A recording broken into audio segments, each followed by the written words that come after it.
بسم اللہ الرحمن الرحیم۔ چاند کی 8 تاریخ مہینہ ربیع الثانی 1446 ہجری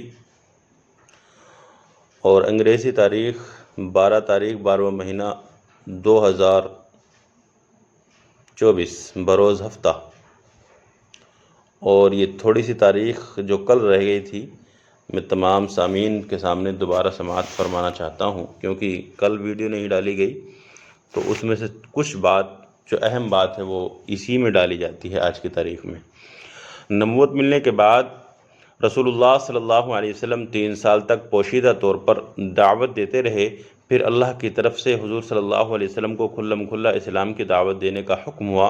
اس کے بعد رسول اللہ صلی اللہ علیہ وسلم نے صفا پہاڑی کی چوٹی پہ چڑھ کر مکہ کے تمام خاندان والوں کو آواز دی۔ جب سب لوگ جمع ہو گئے تو آپ صلی اللہ علیہ وسلم نے فرمایا، اے لوگو، اگر میں تم سے یہ کہوں کہ اس پہاڑ کے پیچھے ایک لشکر آ رہا ہے جو عنقریب تم پر حملہ کرنے والا ہے، تو کیا تم اس بات کو یقین کر لو گے؟ سب ایک زبان ہو کر بولے، کیوں نہیں، آپ تو صادق ہے، آپ امین ہیں۔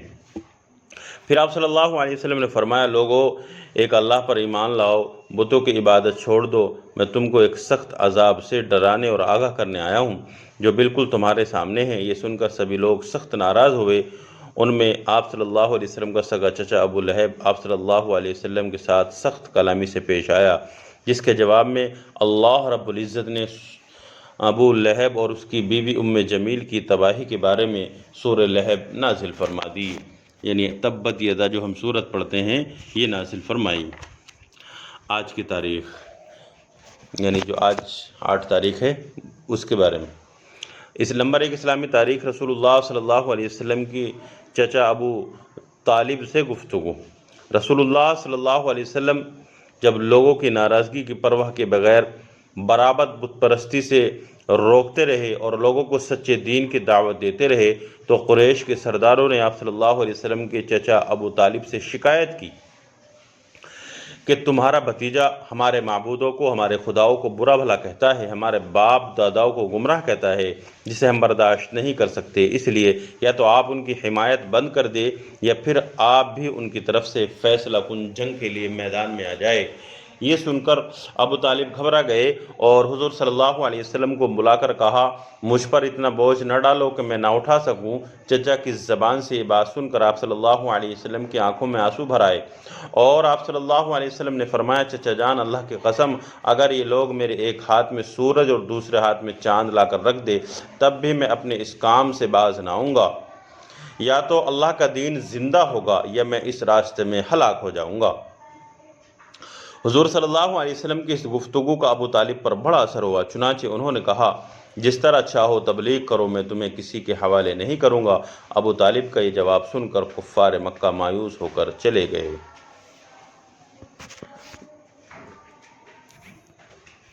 نمبر 2 حضور صلی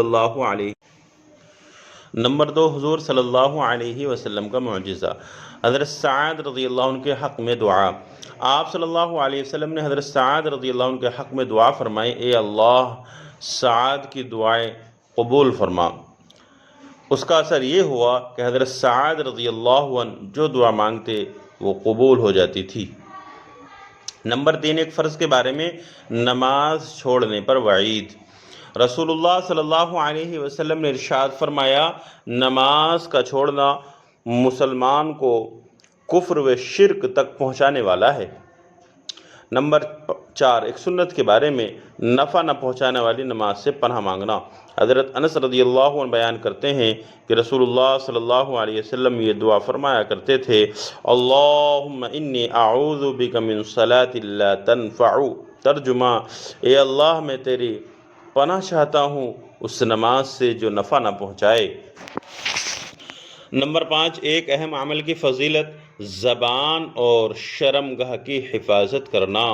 رسول اللہ صلی اللہ علیہ وسلم نے ارشاد فرمایا، جو شخص مجھے اپنی زبان اور شرمگاہ کی حفاظت کی ضمانت دے دے میں اس کے لیے جنت کی ضمانت لیتا ہوں۔ نمبر 6 گناہ کے بارے میں برائی سے نہ رکنے کا وبال۔ قرآن میں اللہ تعالیٰ فرماتا ہے، جو قومیں تم سے پہلے ہلاک ہو چکی ہیں ان میں ایسے لوگ یعنی سمجھدار لوگ نہ ہوئے جو ان لوگوں کو ملک میں فساد پھیلانے سے منع کرتے، سوائے چند لوگوں کے جن کو ہم نے عذاب سے بچا لیا۔ خلاصہ مطلب یہ ہے کہ ہر ایک کے لیے بھلائی کا یعنی اچھی باتوں کا حکم کرنا اور بری باتوں سے، برے کاموں سے روکنا ضروری ہے، ورنہ عذاب میں مبتلا کر دیے جائیں گے۔ نمبر 7، دنیا کے بارے میں رزق دینے والا اللہ ہے۔ قرآن میں اللہ تعالیٰ فرماتا ہے زمین پر چلنے پھرنے والا کوئی بھی جاندار ایسا نہیں ہے جس کی روزی اللہ کے ذمہ نہ ہو۔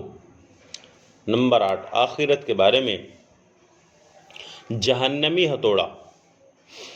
رسول اللہ صلی اللہ علیہ وسلم نے ارشاد فرمایا اگر جہنم کے لوہے کے ہتھوڑے سے پہاڑ کو مارا جائے تو وہ ریزہ ریزہ ہو جائے گا، پھر وہ پہاڑ دوبارہ اپنی اصلی حالت پر لوٹ آئے گا۔ کتنا بھاری ہتھوڑا ہوگا، اور اس ہتھوڑے سے جو ہے انسان کو پیٹا جائے گا۔ تو بچنے کی ضرورت ہے، اچھے اعمال کر کے اللہ کو راضی کر کے ہم بچ سکتے ہیں جہنم سے۔ نمبر 9، طب نبوی سے علاج، زخم وغیرہ کا علاج۔ حضرت عائشہ رضی اللہ عنہ فرماتی ہیں اگر کسی کو کوئی زخم ہو، یعنی کسی طرح کا زخم ہو یا دانہ وغیرہ نکل آئے بدن میں، تو آپ صلی اللہ علیہ وسلم اپنی شہادت کی انگلی کو تھوک کے ساتھ مٹی میں رکھ کر یہ دعا پڑھتے بسم اللہ تربت ارضنا بریقت بعضنا لیشفا بھی سقیمنا باذن ربنا۔ ترجمہ، اللہ کے نام سے ہماری زمین کی مٹی ہم میں سے کسی کے تھوک کے ساتھ ملی ہوئی لگاتا ہوں تاکہ ہمارے رب کے حکم سے ہمارا مریض اچھا ہو جائے۔ نمبر 10، نبی صلی اللہ علیہ وسلم کی نصیحت۔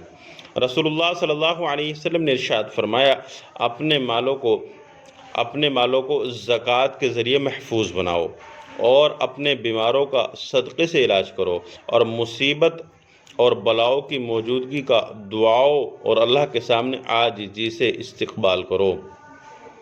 یعنی ہمارے پاس اگر مال و دولت اللہ نے دے رکھا، ہم صاحب نصاب ہیں، تو ہم اپنے مال کی جو ہے زکوٰۃ نکالیں۔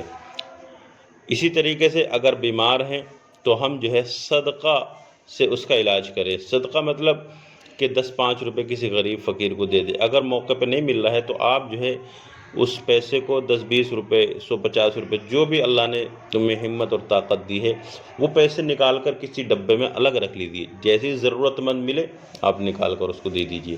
فوری طور پر بیمار ہوا کوئی تو ہماری جو ہے اللہ کے نبی صلی اللہ علیہ وسلم نے حدیث کے ذریعے سے ہمیں ایک ترغیب دی کہ صدقے کے ذریعے سے علاج کیا جائے۔